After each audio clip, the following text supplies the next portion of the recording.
He raised their glasses in celebration. The musicians played louder to drown the unease, and beneath their feet, the stones of the house remembered every secret. Welcome back. Before we continue, like, subscribe, share. The autumn of 1796 in Annapolis was unusually clear, the skies a pale, brittle blue that made the air feel sharp and cold even in daylight. October carried with it the dying fragrance of late roses and the brittle crack of fallen leaves underfoot. Within Randolph Manor, a sprawling colonial home overlooking the Chesapeake, preparations were underway for what should have been one of the brightest occasions of the season. Margaret Randolph, only daughter of Cornelius Randolph, was to be married. The Randolph name carried both pride and shadow. Cornelius had built his reputation on shipping ventures and grain exports, though whispered doubts about the stability of his empire followed him like a cold wind through the taverns of Annapolis. Still, his wealth and influence were enough to command respect, and his daughter's wedding was treated as both a family celebration and a social spectacle. Margaret, known among acquaintances for her quiet intelligence and an almost severe beauty, was only 9. Her union with Thomas Carrington, a gentleman recently arrived from Philadelphia, seemed to promise fresh stability for the Randolph fortune. The ceremony itself, held in the drawing room beneath the flicker of candle chandeliers, appeared without blemish. Margaret wore a gown of white silk that gleamed almost harshly under the candlelight, its long skirts hemmed with lace imported at great expense from France. She stood before the assembled guests with steady composure, though some noted her silence as more grave than maidenly. Thomas, tall and carefully mannered, recited his vows with a precision that betrayed a man used to rehearsing. At her side, Cornelius's face was flushed with pride, though in his eyes lingered the restless gleam of a man distracted by obligations heavier than fatherly affection. To the casual observer, nothing was amiss. The guests applauded, the musicians struck up a lively reel, and the tables groaned under platters of roast fowl, venison and sugared fruits. Wine flowed freely, laughter rose in spurts, and for a brief span of hours, Randolph Manor seemed to stand at the center of Maryland society. But if one listened closely, if one paid attention to the undercurrent of conversation and the shadows cast against the walls, there was unease woven into the fabric of the evening. Margaret had disappeared more than once during the preceding week, slipping away into the garden or the unused rooms of the house. Servants whispered of her pale face, of how she lingered near the old limestone foundations, listening as though the stones themselves whispered back. On the morning of the wedding, she had been found in her chamber with a letter half written, its ink smeared as though she had tried and failed to explain something beyond words. That letter was quickly burned by Cornelius, who dismissed it as maidenly nerve. Yet even on her wedding night, Margaret seemed curiously alert. While others danced and feasted, she drifted through the edges of the celebration, her eyes drawn always to the stairwell leading downward, to the basement where the limestone walls remained unfinished from recent repair. She knew something others did not. She had overheard fragments of conversations, glimpsed hurried gestures, and pieced together what no bride should on the eve of her marriage: that her wedding was not a joining but a sacrifice. The basement itself, though meant for storage of wine and grain, had in recent months become a place of clandestine construction. Bricks, mortar and tools lay scattered there, as if the house itself were trying to build a new chamber. Workmen spoke of instructions given in haste, of walls being raised without plan or measure. Some said it was to stabilize the foundation, others muttered that it was meant to conceal. Margaret, sharper than those around her, understood the truth. The wall was meant to enclose not grain or cask, but flesh and bone. During the ceremony, when Thomas placed the ring upon her finger, Margaret's hand trembled not from maidenly shyness, but from the knowledge that the man before her had no intention of being her husband in truth. His tenderness was a mask, his promises of devotion, hollow phrases rehearsed only to lend weight to the documents that would transfer her inheritance into his hands. Cornelius, her father, had consented. Edmund Randolph, her uncle, had helped draft the papers. Dr. Samuel Henley, the family physician, had agreed to lend medical authority to whatever death certificate might later be required. William Brackenridge, a magistrate with debts of his own, had sanctioned it. Together they had conspired not merely to rob Margaret, but to bury her alive, sealing her in stone beneath the house whose name she carried. None of the guests dancing upstairs suspected it. They clapped to the rhythm of fiddles, their voices raised in cheer. Reverend Miles, who had officiated the vows with stern solemnity, lingered at the edges of the hall, watching the bride with a kind of protective unease, though he could not yet have guessed what lay beneath the floorboards. And Margaret, carrying the weight of dreadful knowledge, smiled when expected, bowed her head when addressed, and waited. for the plan was already in motion. The limestone blocks had been prepared, the ropes had been coiled, even her gown had been altered in secret, its hem weighted with lead, so that should she be cast into water or left to struggle, her strength would fail her swift. Every detail had been plotted with the precision of men who believed themselves rational, who cloaked their crime in the language of necessity. They spoke of debts, of reputation, of survival, convincing themselves that Margaret's death was a solution rather than an atrocity. But Margaret was not the trembling child they imagined. The Randolph blood, for all its stains of greed and betrayal, carried within it a stubborn will. She had no intention of going quietly into stone and silence. Even as the music swelled above her, and the laughter of her guests filled the hall, she began to prepare herself for the moment when pretense would end, and survival would demand desperate courage. What followed that night would transform a wedding celebration into the most infamous scandal Annapolis had yet witnessed. It would drag into light the hidden rot within the Randolph family, expose the forgeries and embezzlements that lay beneath Cornelius's wealth, and reveal Thomas Carrington for what he truly was, a man of false name and darker desire. Most of all, it would mark Margaret not as a bride, but as a survivor, a woman who faced betrayal deeper than death, and refused to be entombed by the very hands that should have protected her. For now, however, the guests still danced, the chandeliers still burned, and beneath their feet, the unfinished wall in the basement waited, its mortar fresh, its silence heavy with the weight of a life it was meant to consume. The fatal wedding of the Randolphs had begun. This part, 100 words, will follow the framework of the samples. The early discoveries and unsettling details. The focus shifts from the general wedding scene to the basement construction, overheard conversations, the family's hidden debts, and Margaret's first awareness of betrayal. The pacing stays archival and Gothic, like a historical case file mixed with whispered confession. Here is Part 2, The Unfinished Wall. The servants carried trays of wine and roasted fowl through the candlelit hall. The fiddlers struck another tune, louder than before, and in the silence beneath the floorboards, a wall was being raised. It is easy, in retrospect, to chart the pattern of signs that should have warned those in attendance that something more than celebration lingered in Randolph Manor that October evening. Yet human nature is adept at dismissing unease when cheer is expected. The laughter of guests drowned out the disquiet of servants. The gleam of silk and silver eclipsed the whisper of death. Only when tragedy threatened to break through did those fragments arrange themselves into the dreadful picture that Margaret alone had already seen. The basement of the house, ordinarily used for the storage of wine barrels and dried grains, had become a site of strange activity in the weeks before the wedding. Bricks and lime had been delivered in unusually large quantities, their arrival explained away as maintenance. Cornelius had complained aloud of cracks in the limestone, of foundation repairs needed to preserve the manor through the damp coastal winters, yet no laborers of repute had been engaged, no local stonemasons consulted. Instead, the work was conducted in secrecy, overseen at night by Cornelius himself, and the three men who were to play the most damning roles in his daughter's fate, Thomas Carrington, Edmund Randolph, and William Brackenridge. Neighbors might have thought little of it, except that the work was performed, not with the urgency of necessary repair, but with the furtive pace of concealment. Stones were carried down after dusk, torches lit behind shuttered windows. Mortar was mixed in silence, without the sound of hammers echoing as it should have if true repairs had been underway. The household staff were instructed not to enter the basement under any circumstance. When one boy, newly hired and still too green to know when silence was expected, ventured down to fetch a bottle of wine, he returned pale and trembling. He spoke of walls being raised where there should have been open passage, of whispers among the men that hushed the moment he was seen. By morning, he was dismissed from service. Margaret herself, whose curiosity was less easily silenced, began to take note of the activity. She had always been observant, trained by years of navigating her father's mercurial moods and her uncle's sharp tongue. In the week before the wedding, she followed the faint scrape of stone and clink of trowel late into the night. From the upper hallway above the stairwell she pressed her ear to the floorboards and listened. Words carried upward, blurred yet intelligible enough to reveal what no daughter should hear. Seal it tight. No one must suspect until the inheritance is secured. Weights in the hem, she won't resist long once she's down there.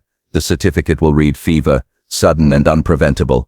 It was Thomas's voice that struck her most. She recognized its cadence even through the boards. To hear her intended husband speak of her body as a problem to be solved, her death as a formality already arranged, it turned her blood cold. Yet she did not scream then. She did not confront. Instead, she swallowed the knowledge, her silence becoming a weapon in itself. During the days that followed, fragments of further truth reached her. She saw documents upon Cornelius's desk, letters from creditors written in harsh, demanding hand. She overheard Edmund arguing in low tones about gambling debts and the collapse of fraudulent estates in Virginia. She saw Dr. Henley slip into the manor, carrying ledgers bound not with medical accounts but with receipts for opium shipments, his eyes avoiding her. Piece by piece, the image formed.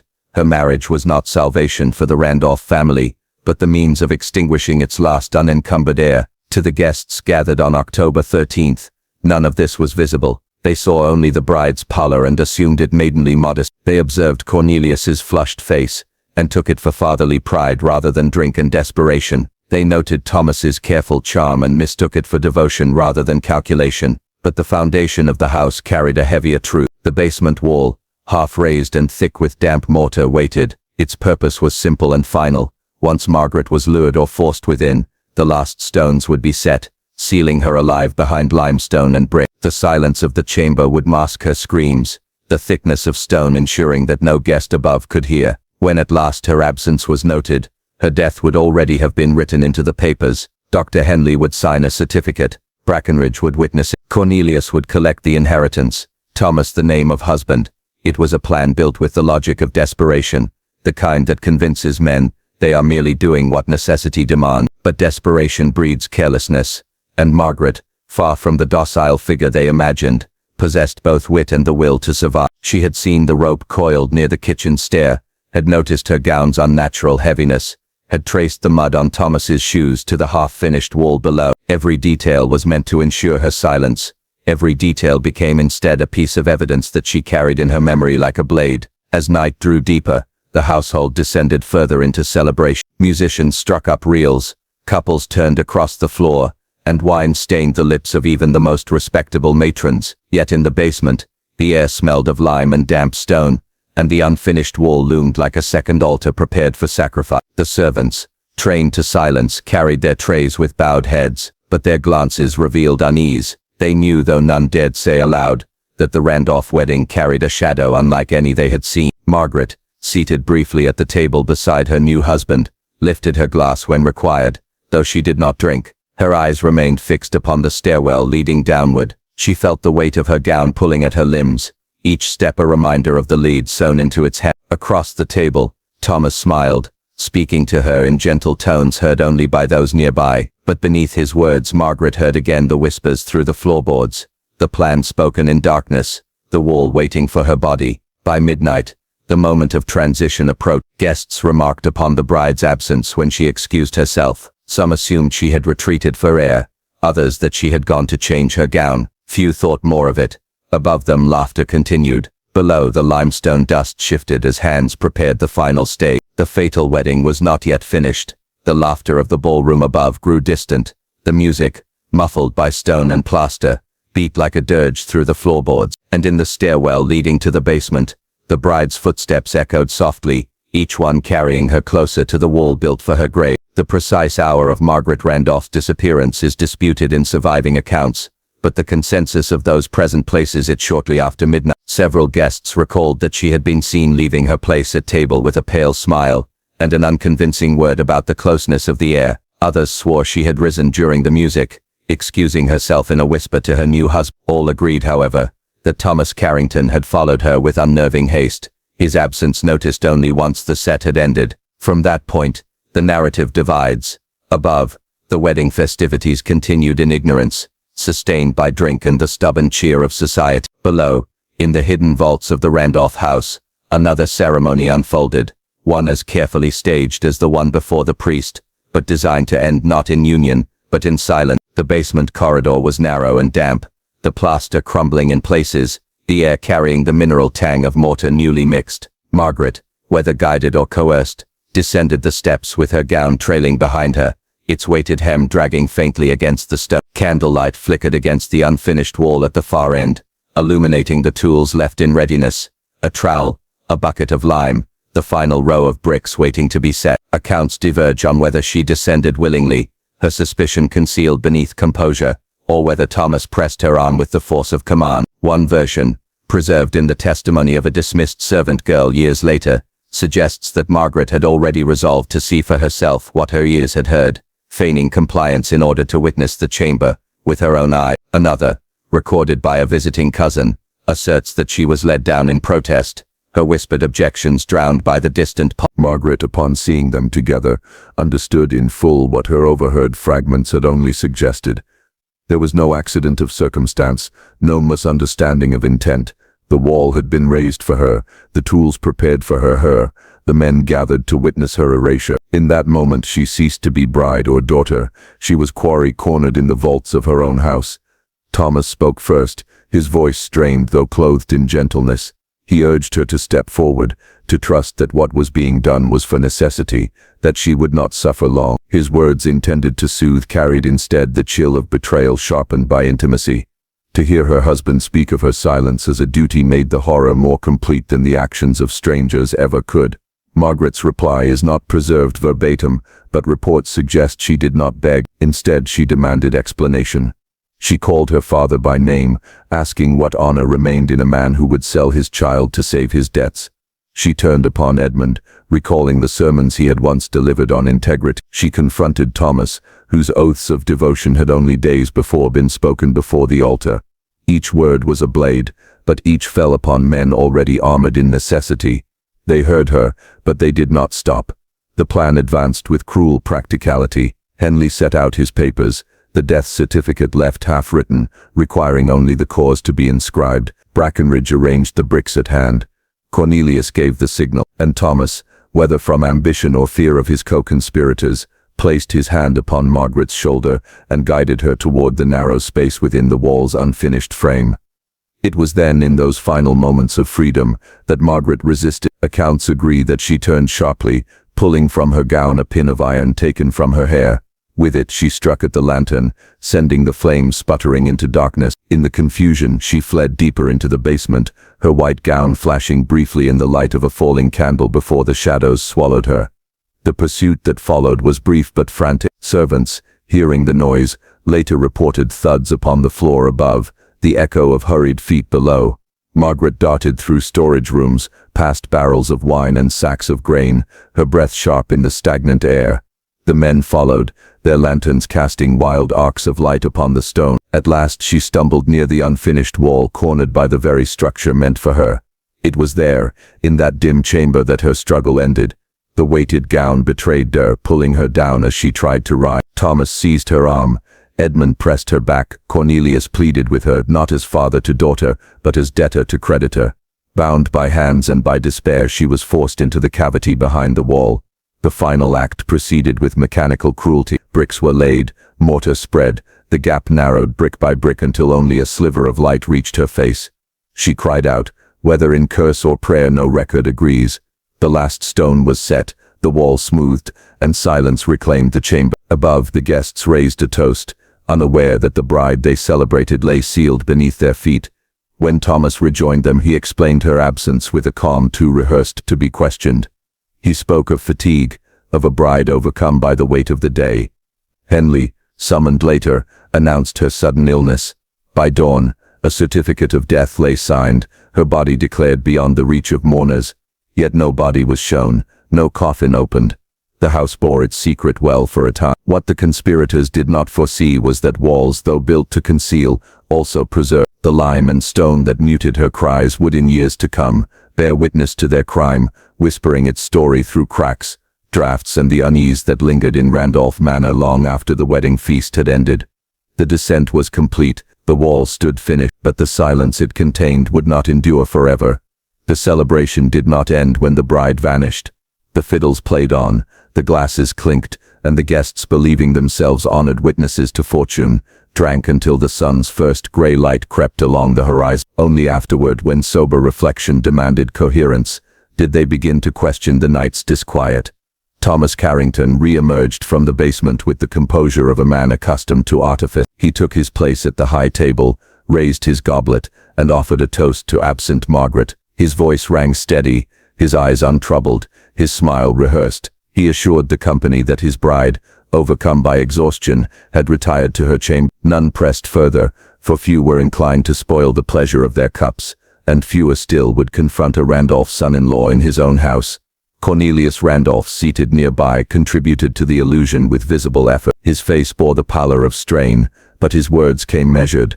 His daughter, he explained, had long been subject to fainting fits, a weakness of constitution inherited from her mother. Such spells, he said, often came upon her without warning, leaving her pale and in need of solitude. It was not the first such occurrence.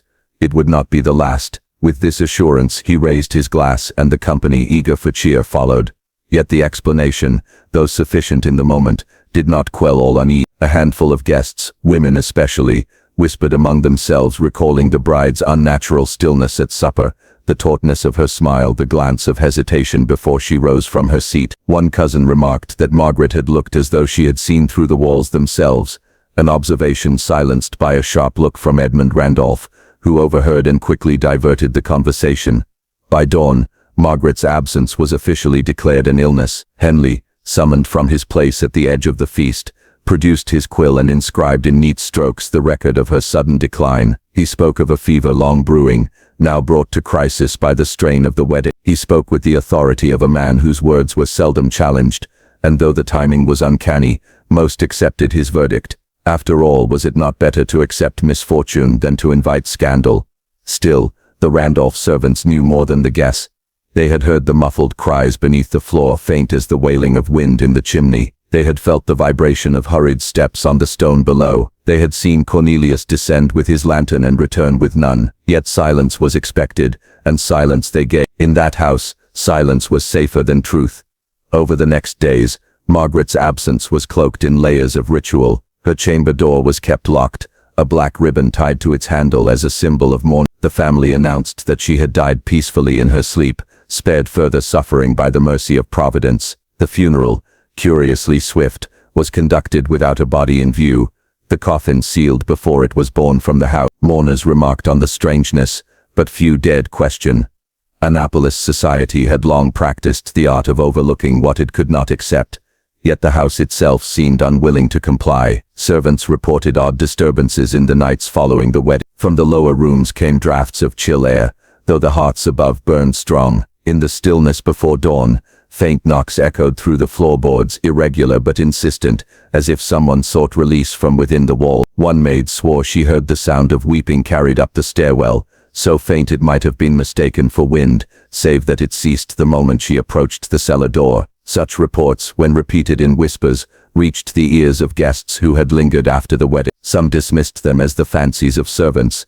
Others, recalling the unfinished wall glimpsed in passing, felt a chill unease. But the Randolphs were resolute in their story, and dissent was quickly stifled. The household, once filled with laughter, grew somber. The gaiety of the wedding faded into a pall of dread, unacknowledged but palpable.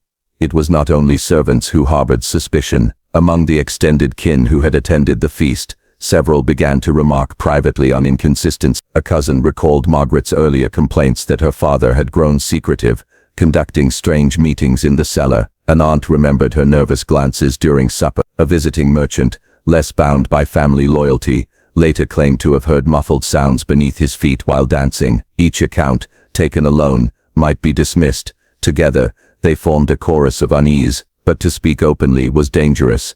Cornelius still held sway over debts and land. Thomas, newly married, or widowed as the family would have it, was now positioned to claim alliance with the Randolph fortune. Dr. Henley's word carried legal weight. To contradict such men was to risk ruin. Thus the whispers remained whispers, circulating in taverns, in parlors, in kitchens, but never before a magistrate.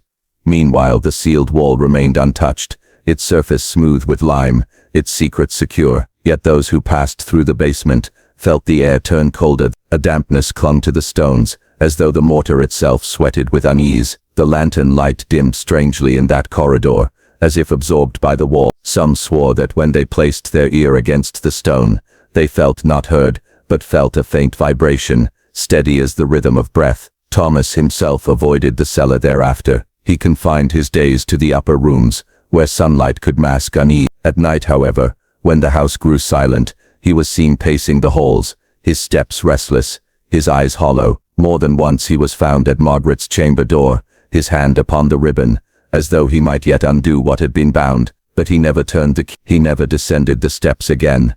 Cornelius, for his part, seemed both relieved and haunted. The debts that had pressed upon him were eased, though never fully erased, by the union that secured Thomas's position. Yet his gaze grew vacant, his speech distracted. He spoke often of drafts in the cellar, of a chill that no fire could warm away. Servants whispered that he lingered by the wall at night, lantern in hand, listening as though for confirmation of what he already knew. And so the weeks passed, the silence above masking the silence below. The story was set. Margaret Randolph had fallen ill and died, mourned but not examined, remembered but not questioned. The city accepted what it was told. The family lived as though the wedding had ended, not in violence but in tragedy ordained by heaven. But a house built on concealment is never truly silent. The mortar cracks, the air shifts, the past insists upon itself. By the year's end, the Randolph residence was no longer spoken of as a place of celebration, but as one of unease. Guests declined invitations,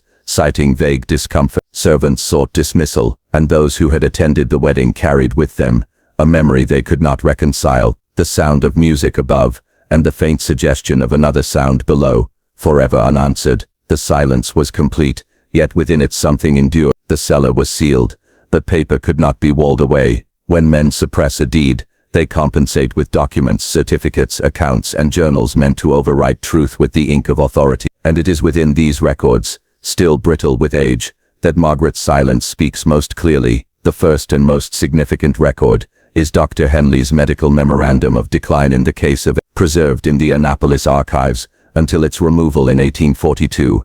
It provides a chilling glimpse into the calculated erasure of the bride. Written in Henley's compact script, the memorandum begins with a perfunctory declaration. Patient female, age 21, long subject to intermittent fevers, palpitations and vapors of melancholia, presented with pallor and breathlessness on the night of matrimonial union. Condition acute, deterioration rapid, expired before dawn. The tone is clinical, almost detached. Nowhere does Henley mention the absence of a body at the supposed deathbed. Nowhere does he record the curious speed of decline, nor the fact that Margaret had danced and spoken with clarity only hours earlier. Instead, he cloaks finality beneath the guise of inevitability.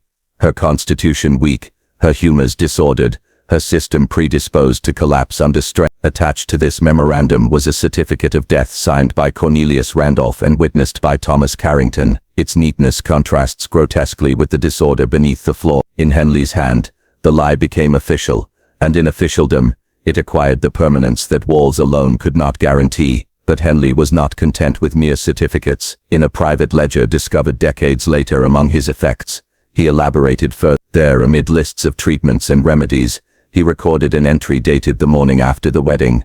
Intervention successful. Subject contained. No further agitation. Audible after third hour. Mortar set firmly. Air exchange minimal. Prognosis silence assured. The words are damning. Henley, though trained in medicine, treated the concealment of Margaret not as crime but as procedure. His notes bear the cadence of experiment, as though he had overseen not the death of a bride, but the conclusion of a clinical trial. The language suggests a fascination with conditions of confinement. Earlier entries in his ledger record the effects of fasting, isolation and breath restriction in patients at the city hospital. He observed how long they might endure without air, how quickly pallor advanced, what final expressions lingered upon their faces. Margaret's entombment, then, was not merely covered by medical authority. It was subsumed into Henley's catalogue of curiosity. Other documents support this interpretation. A letter from Edmund Randolph to his cousin Brackenridge, preserved only in fragments, speaks with chilling candor.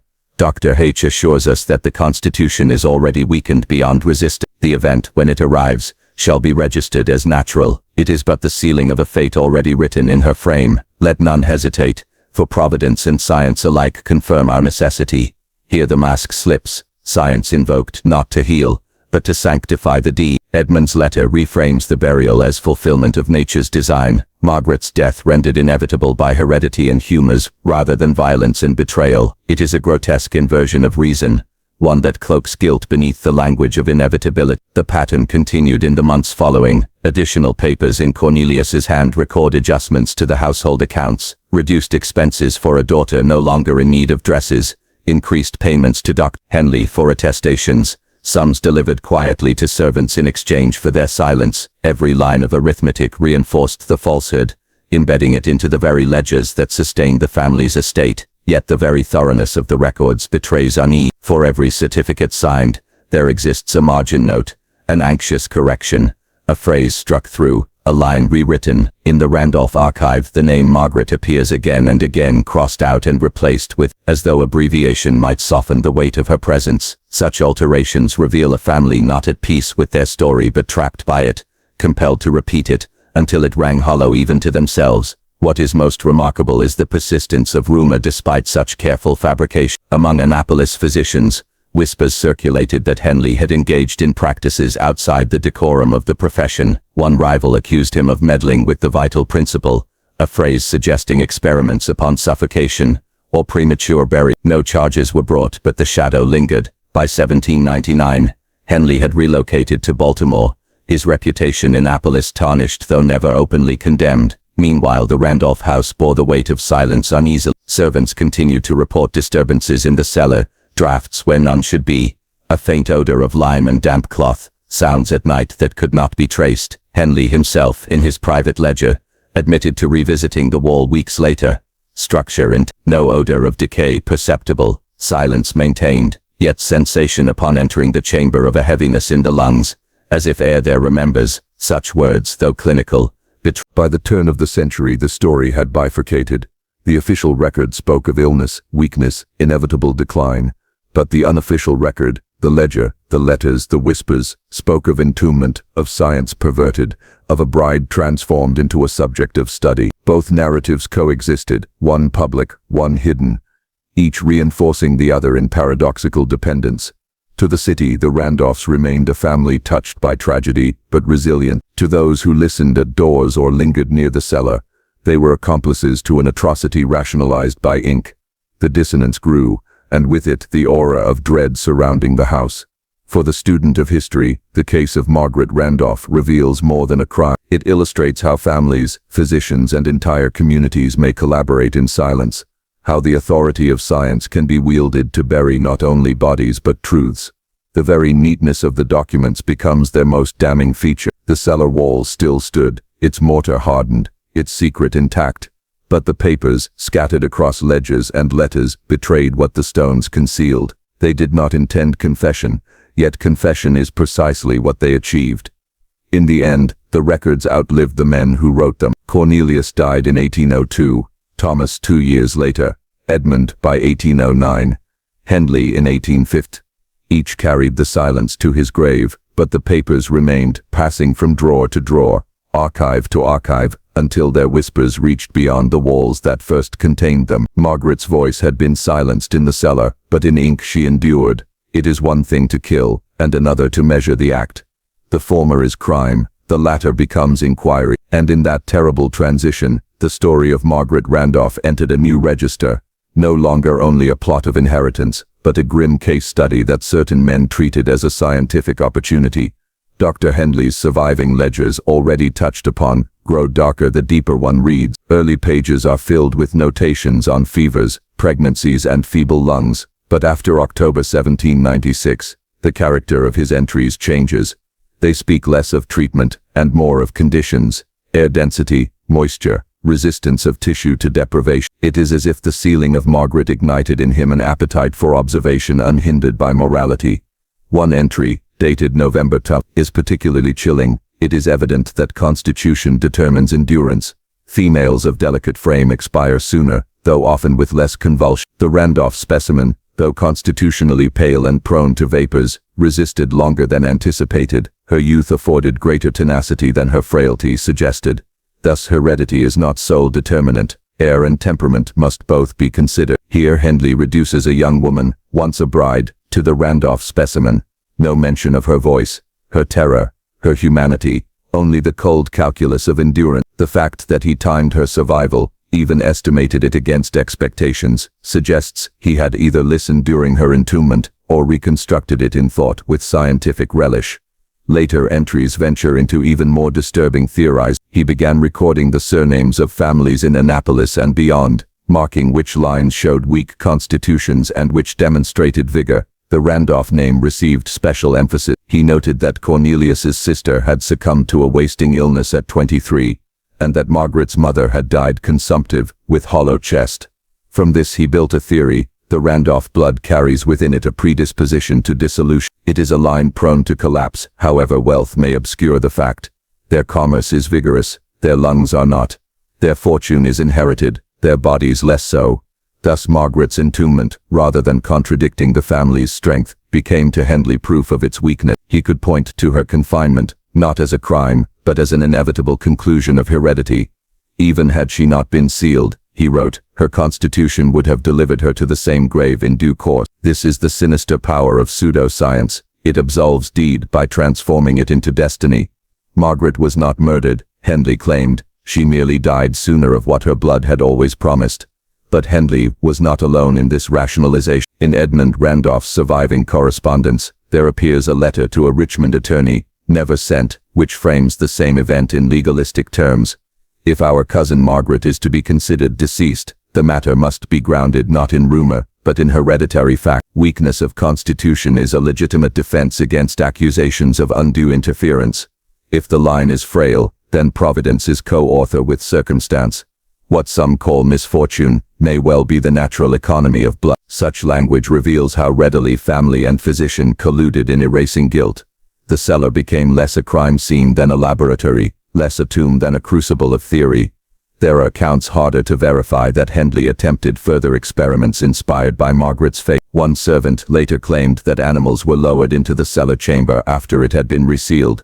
The purpose was to observe their endurance in the stifling air. Another rumor speaks of Hendley dosing apprentices with tinctures of laudanum, then binding their chests to simulate compression, while he noted their gasps. None of this appears in his official records, but his notebooks carry cryptic references. Subject canine, expired in. Apprentice reports dreams of burial, lungs fluttered like wings of moth. If true, these were not the acts of a healer, but of a man enthralled by suffering as data. The broader medical community in Annapolis may have suspected. Letters exchanged between two local physicians in early 1797 contain veiled references to certain unsanctioned trials and Hendley's cellar. One even remarks, he mistakes silence for knowledge. What he buries, he claims as proof. Yet none dared accuse him outright, for Hendley was entrenched in both Randolph wealth and legal influence. His death certificates bore seals, his opinions carried authority, and against authority, rumor faltered. Meanwhile, the Randolph family itself began to live under the weight of Hendley's narratives. Cornelius, whose fortune crumbled under mounting debts, clung to the idea that his daughter's death was a natural inevitability. He repeated it to creditors, to allies, to himself. She was delicate, he told one associate. She would not have borne a hard winter regardless. Such phrases, rehearsed often enough, became armor against the gnawing truth of what he had sanctioned. Thomas Carrington, whose real name Garrett would later be exposed, grew fond of remarking upon the fragility of young women's nerves. To those who questioned Margaret's abrupt death, he explained with feigned sorrow that she was ever pale, ever faint of breath. The narrative suited his fraud: a fragile bride, a sudden passing, an inheritance redirected. And so the pseudo-medical framework, heredity, frailty, the weakness of women's constitutions, became the very scaffolding upon which the conspirators hung their alibi. What had begun as a physical wall of limestone was now doubled by a wall of words, as impenetrable as stone. But walls crumble, and words, when read centuries later, confess more than their writers intended. Hendley's ledger, in particular, betrays a fascination that borders on obsession. After describing the Randolph specimen, he inserted a line unlike any other: "The silence persists in my ear, I hear it even now though years may pass. It has weight, silence heavier than stone." This remark, half medical, half haunted, suggests that even Hendley felt pursued by what he had recorded. Science could rationalize, but conscience murmured beneath. Silence itself became the haunting, an absence louder than cry. What makes this stage of the tale most unsettling is not merely the crime, but the way it was explained away. We see here the anatomy of corruption: a family desperate for survival, a physician eager for experiment, a community too differential to question authority. Her death became data, her entombment became evidence of theory, her resistance reduced to an entry in a notebook. And yet outside the walls of the house, rumor whispered differently. Neighbors spoke of a white shape at the cellar window. Sailors passing on the Severn swore they heard a woman's wailing carried across the water at night. Children dared one another to approach Randolph Manor after dark, claiming that if one pressed an ear to the stones, faint knocks could be heard from within. These were dismissed as superstition, but they remind us of a truth Hendley's science could never smother, that no wall, no ledger, no certificate can wholly contain the horror of betrayal. By the spring of 1797, the case of Margaret Randolph had become at once invisible and inescapable. Officially, she was dead of illness. Socially, she was a whispered ghost. Scientifically, she was a specimen of weakness. And morally, she remained the silent wound at the heart of her family. Hendley pursued his theories until his reputation faltered. Edmund gambled until ruin. Cornelius schemed until collapse. Thomas deceived until exposure. Each carried the mark of what they had done, whether or not they named it, and each left behind papers, fragments, and ledgers that betray them more thoroughly than confession. Thus Margaret's entombment, intended as a secret sealed forever, became instead a seed of unending revelation. With each document uncovered, with each whisper traced, the truth grows clearer. She was not frail, not fated, not doomed by blood. She was murdered, and her murder was measured. The cellar did not contain her. It contained the fate of Margaret Randolph might have remained buried forever, both in stone and in silence, had the Randolph men been steadier in their secrecy. But avarice and vanity undo what stone and science attempt to preserve. In the months following her disappearance, fissures began to spread, not only in the Randolph fortune, but in the fragile web of narratives they had woven to protect themselves. It began with the death. Cornelius Randolph, already precariously positioned from a disastrous investment in shipping ventures, leaned heavily upon the inheritance that Margaret's marriage had promised to secure. With her death, officially recorded as consumptive decline, the estate passed not into expansion, but into contention. Cousins in Richmond and Williamsburg, sensing weakness, pressed old claims. Creditors demanded their due. For each coin he lacked, Cornelius compensated with elaborate excuses. And each excuse required a story of Margaret. She was ever frail, he repeated. The child could not have borne a winter. God spared her a slower suffering. Yet the more he repeated it, the less convincing it sounded. He became a man pleading with his own lies. Meanwhile, Thomas Carrington, his real name Garrett, as would later be uncovered, pressed too brazenly upon his sudden fortune. Flush with goods and favors, he paraded through Annapolis, with a new carriage, gilded fittings glinting in the Maryland sun. He was careless, intoxicated with his own triumph. He let slip remarks that pricked ears. She was too slight for this world, he told an acquaintance at a tavern, but her passing was profitable to those of stronger constitution. A jest perhaps, but one that once whispered, grew barbed. Another time, in a drunken boast, he declared, a man must sometimes choose between a bride's hand and her dowry. I found it more efficient to clasp only the latter. Though said in laughter, the words clung to him like the smell of brandy. In Annapolis, where rumor fed more hungrily than bread, such remarks fermented suspicion. Dr. Hendley too became a victim of his own compulsion to record. His notebooks, intended perhaps for posterity or self-justification, circulated in fragments.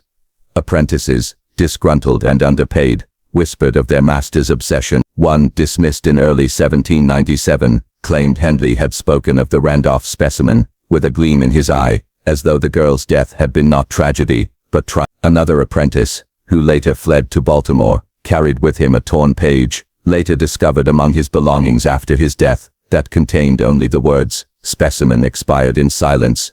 Breath ceased, but silence remained. It is possible silence itself is transmissible, like heredity. The Randolph line will bear it henceforth. That page, though fragmentary, circulated as a kind of forbidden relic, passed hand to hand in whispers. It was no longer medical note, but evidence of something unholy. By spring of 1797, neighbors spoke in hushed tones of the Randolph cellar. Servants, never fully silent, muttered of strange nocturnal sounds, knocks, sighs, a dragging as though stone scraped against stone. One maid swore she saw a handprint appear in the dust of a cellar window from the inside. She fled service the next morning, and would not return, even when offered double wages. It was then that the Randolph men began to contradict one another. Edmund, pressed in correspondence with creditors, claimed Margaret had been taken by fever, sudden and severe. Cornelius, in church conversation, insisted she had been delicate from infancy, her lungs ailing for months.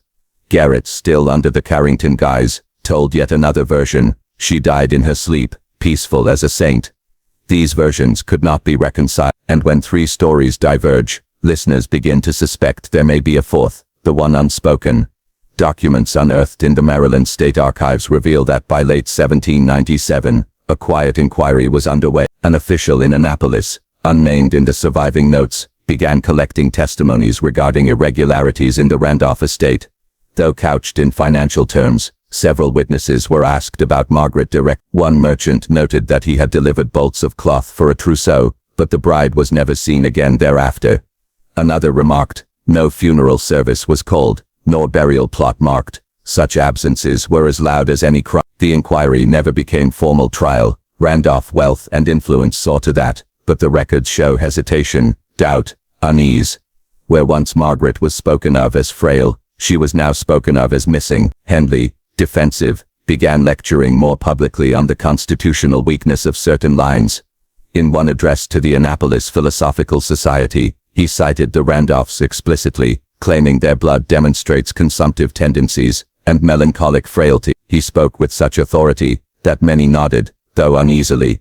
Yet behind the authority, there lingered a shadow. Why speak so insistently of one family's weakness, unless to conceal something else? His remarks drew the attention of rival physicians, some of whom questioned the lack of burial records.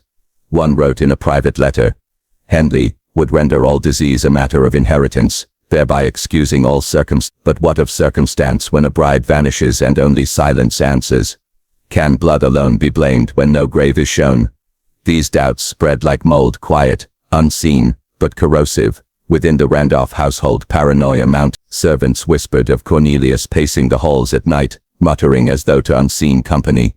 Edmund took to drink, his handwriting in correspondence growing slurred and erratic. Garrett withdrew altogether, spending more time in taverns than in the family's company, as though fearing the very walls.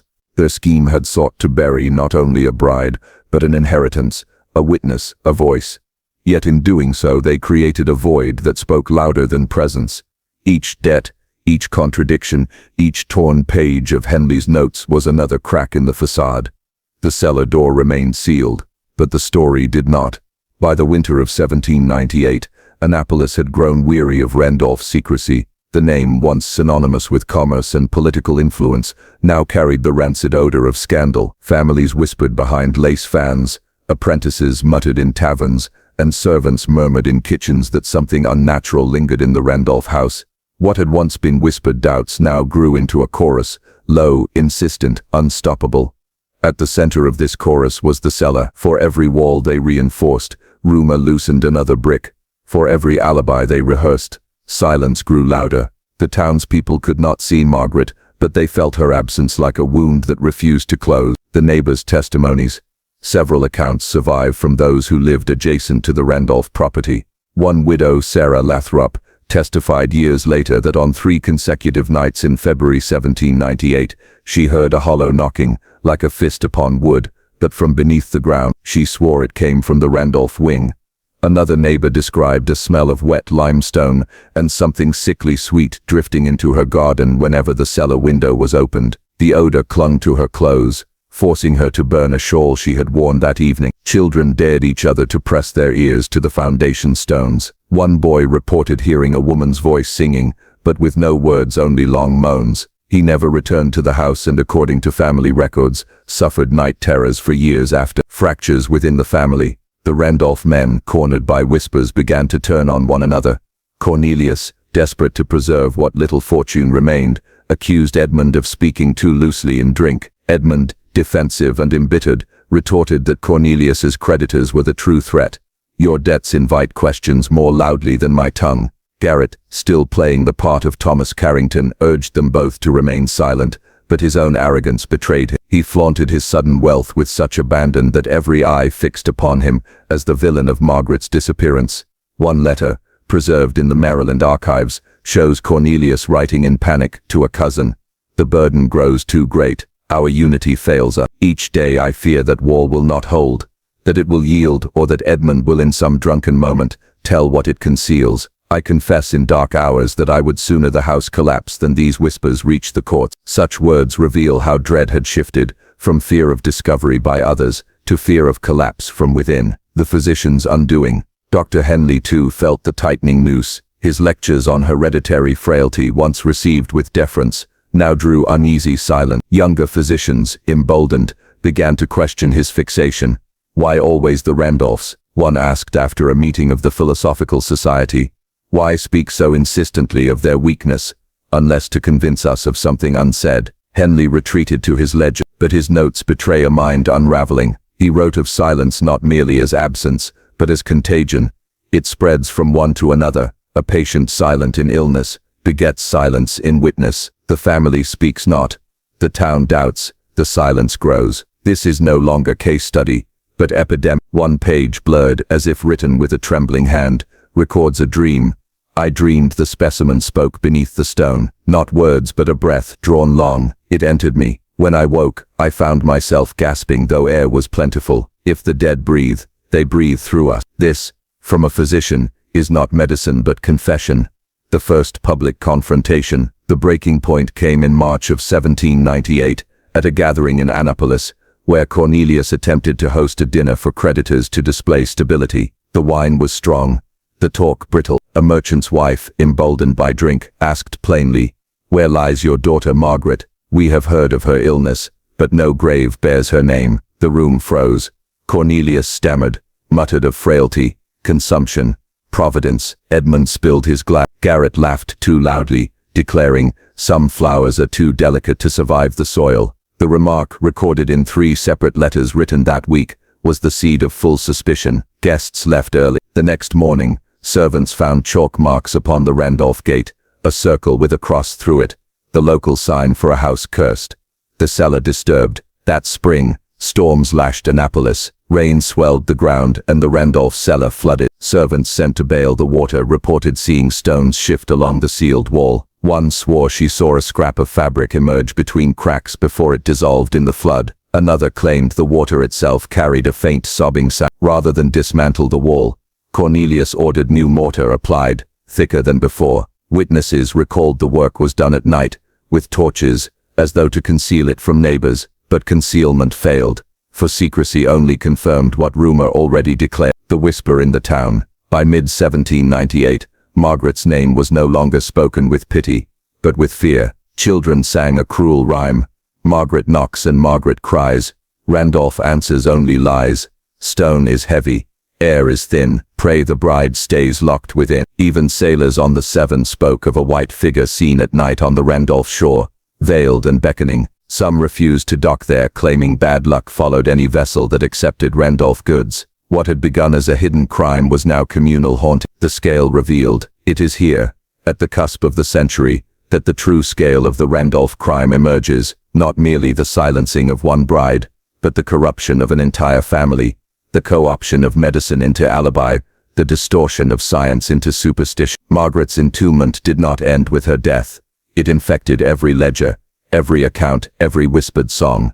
Her silence multiplied. It seeped into walls, into mouths, into dreams. Even Henley, the physician, who sought to frame her as specimen, could not escape hearing her in the hush between his own heartbeats. Even Garrett, who profited most, found himself mocked in taverns, as the widower without a wife. And Cornelius, who built the wall, came to live as though he too were sealed within it, pacing corridors, muttering to ghosts. The cellar remained closed. The stones remained heavy, but the truth had already escaped.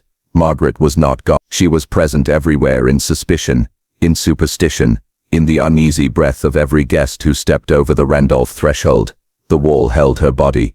It could not hold her story. The summer of unease. By the summer of 1798, Annapolis could no longer look upon Randolph Manor with indifference. The estate stood like a fortress under siege, not by soldiers, but by suspicion. Guests declined invitations, debtors withheld repayment, neighbors crossed the street to avoid the iron gates. Even the servants who remained performed their duties in silence, as though any word louder than a whisper might summon something listening below. The Randolph men, once so confident in their control, lived now in perpetual dread. Cornelius grew gaunt, his hair gone white within months. Edmund drank himself into stupors that ended with him screaming Margaret's name in the hallway. Garrett, still calling himself Carrington, maintained an outward arrogance, but those closest swore he startled at the slightest sound, his hand always straying to the pistol at his belt. And always, beneath them, the cellar breathed. The sounds no mortar could seal. The first cracks appeared in June. Servants reported that when they entered the basement to fetch wine or provisions, They heard faint tapping along the bricked wall, steady, deliberate, not the scurrying of rats, but something heavier. One maid, Prudence Green, swore she placed her hand upon the stones, and felt warmth radiating through them. Another, a young boy tasked with carrying kindling, dropped his bundle when he heard quite distinctly a woman's sigh from within. They fled to Cornelius, begging to be excused from duties in the cellar. His reply was cold. Stone does not sigh, wine does not tap. You heard nothing, yet he avoided the cellar himself, sending only others to retrieve what he required. His command betrayed his fear. Word spread. Soon even those who never entered the house knew of the tapping wall. Dr. Henley's collapse. If Cornelius fought with denial, Dr. Samuel Henley battled with confession. By midsummer he had ceased his lectures entirely. He no longer walked Annapolis with the bearing of a physician, but with the haunted gait of a penitent. His notebooks became frantic, filled with drawings of walls, lungs, and the word breath written dozens of times in succession. A witness claimed to see him, one evening standing outside Randolph Manor, staring at the basement windows, whispering prayers. When approached he muttered, "It continues to respire, no interment, no death, she endures," and then fled into the night. The following week, his house was found abandoned, his possessions scattered. It was later said he had boarded a vessel bound for Charleston, though others swore he had gone nowhere at all, merely vanished, consumed by the silence he had once studied. The wedding guests remember, as the second anniversary of the wedding approached, those who had attended it began to revisit the day with fresh dread. Letters exchanged between families reveal how the memory twisted in their minds. One woman recalled Margaret's gown appearing heavier than silk should fall, as though it resisted her step. A merchant remembered Garrett's trembling hand as he placed the ring, his palms slick with sweat despite the chill. Several swore that during the vows, a draft had carried the scent of damp stone into the chapel, though none had remarked upon it at the time. Memory became evidence, and evidence became accusation. Though no charges had yet been filed, the Randolphs found themselves tried daily in drawing rooms and parlors across the city. The storm of October.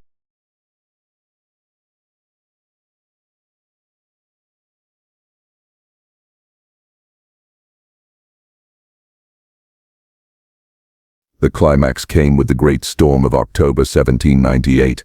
Rain battered Annapolis for 3 days, flooding streets and cellars alike. Randolph Manor stood on slightly higher ground, yet even there the basement walls wept with water. On the second night, a servant descending to the lantern discovered part of the bricked wall had shifted. Stones bulged outward, mortar crumbling in wet clumps. From the gap came not water but air, a slow exhalation warm despite the chill, carrying with it the faint odor of decay. Terrified, the servant fled, but the damage could not be concealed. The storm had weakened the wall, and each hour the bulge grew more pronounced. By dawn of the third day the servants refused to enter the cellar at all.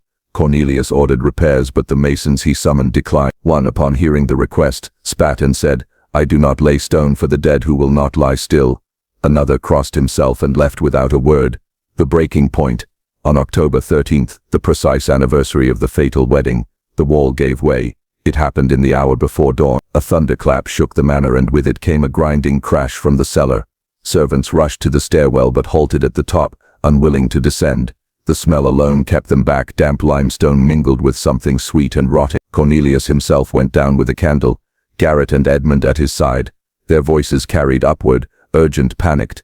Moments later came a scream, not from a servant but from Edmund himself, high and broken like a child's. When at last the household dared to follow, they found the wall breached. Stones lay scattered across the floor, mortar dissolved. Beyond the collapse yawned a cavity, black and wet, and from within that cavity came the unmistakable outline of fabric, shreds of silk, once white, now gray with dust and streaked with something darker. The vision of the bride.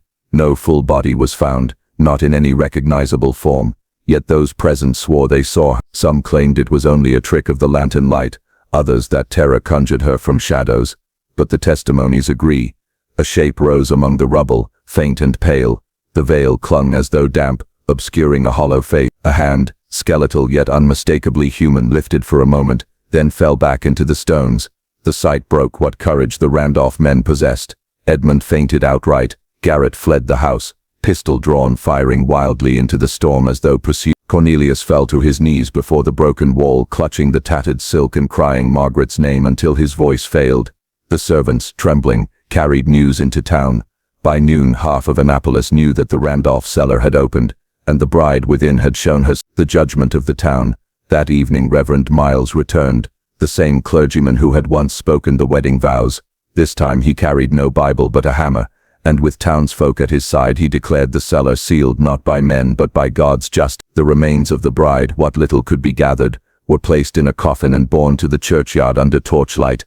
Miles spoke over the grave with trembling voice. She was sinned against by her own blood, yet the Lord heard her cries from the stone. Let her silence be broken, and let the guilty be damned by what they sought to hide. No Randolph men attended. The haunting continues, yet even after burial peace did not return. Neighbors still swore they heard tapping from the manor on windless nights. Sailors still saw a white figure on the shore, and within the Randolph family, ruin descended swiftly. Cornelius, once the patriarch, wandered the halls speaking only to shadows. Edmund vanished into taverns and brothels, his debts doubling until no one would lend him another coin. Garrett's true name, Thomas Garrett, was at last revealed, and with it the trail of fraud across colonies. But worse than poverty, worse than exposure was the certainty that they had failed. Margaret was gone, yet Margaret endured. Every whisper, every song, every child's rhyme carried her name. The wall had broken, the silence had ended. The bride was free. The events of October 13, 1798, the day the cellar wall gave way, could not be buried as easily as Margaret had. By dawn the following morning, all Annapolis was talking of it. The story had traveled by whisper, by rumor, and by the trembling testimonies of servants who had seen the wall collapse. Within 2 days, magistrates, aldermen, and men of law convened at the courthouse to address the matter. Yet there was no trial in the ordinary sense. No body had been found in the legal definition, only shreds of silk, brittle bones scattered among rubble, and testimonies of the uncanny. Moreover, 2 years had passed since the wedding. The statutes of the colony were ill-prepared for accusations of entombment, particularly when no murder had been officially reported at the time. But Annapolis was not a place to forget. Silence had preserved the Randolph name for 2 years. Now it condemned the collapse of the Randolphs. Cornelius Randolph, summoned before the magistrates, appeared a broken man. His once commanding voice shook. He denied nothing, yet confessed nothing. When asked if Margaret still lived when walled up, he merely answered, the stone was her inheritance, and she took it with her dowry. His sons fared worse. Edmund, wild-eyed, shouted in court that he had heard Margaret breathing in the cellar even after the first night. His testimony was so disjointed that the magistrates dismissed it as madness, yet the crowd outside heard every word and carried it through the streets. Garrett, or Thomas Garrett as his true name was now revealed, fled before his summons could be served. He was last seen boarding a sloop in the Chesapeake, bound for the West Indies. Some claimed he drowned in a storm, others that he reinvented himself under yet another false title. By the year's end, Randolph Manor stood nearly deserted. Servants had fled. Visitors dared not cross the threshold. The family's wealth, once secure, dwindled as creditors withdrew. Cornelius himself took to wandering the grounds by lantern light, calling into the cellar though it had been sealed with iron and mortar by decree of the town. The legal evasion, no conviction was ever recorded. The Randolphs remained technically unpunished by law, shielded by their standing and the ambiguity of evidence. But in the court of public opinion, their guilt was absolute. Families who had once sought their favor, now spat at their name. Debtors refused repayment. Merchants declined to trade. Even the clergy, careful as they were not to ignite open scandal, preached from pulpits that the wages of deceit would be visited upon generations. Cornelius died the following spring, found slumped in a chair facing the cellar door, his lantern extinguished. Edmund disappeared into Baltimore's brothels, remembered only as a cautionary tale of ruin. The manor passed through distant relatives who could not sell it fast enough, and within a decade it stood empty, its windows shattered by storms, its doors rattling in the wind. But Margaret remained, the bride in legend.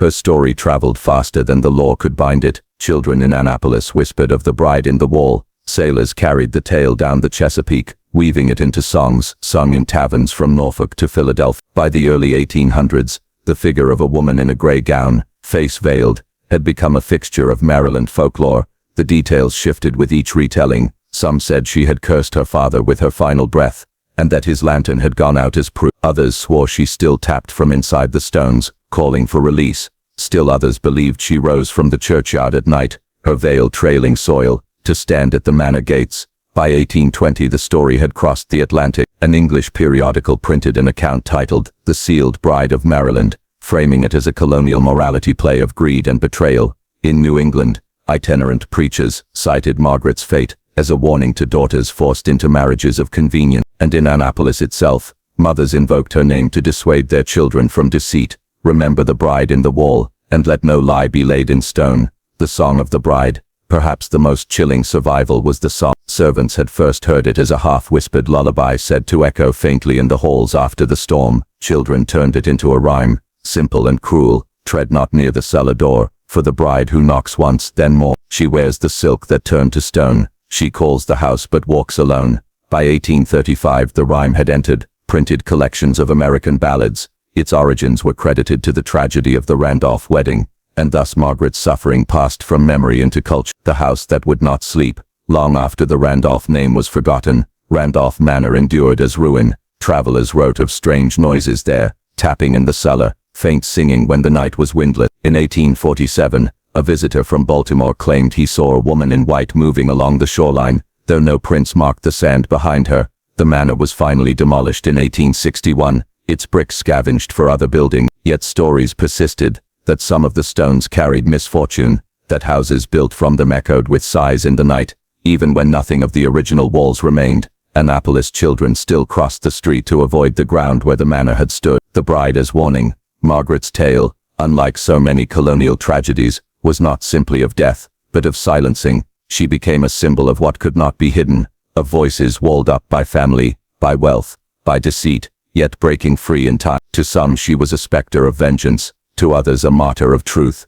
Her name appears in diaries, in marginal notes of sermons, in songs hummed by sailors and whispered by school children. Though no court condemned the Randolphs, history, their fortune crumbled, their manor rotted, but Margaret's voice endured. Thus ended the story of the Bride of Annapolis, not in silence, but in echo, sealed alive. She outlasted those who condemned her. The wall that was meant to erase her became the monument that preserved her. And though centuries have passed, the lesson of her fate still lingers like a chill draft through old stone. No secret stays buried forever. No silence is eternal. The bride will always speak.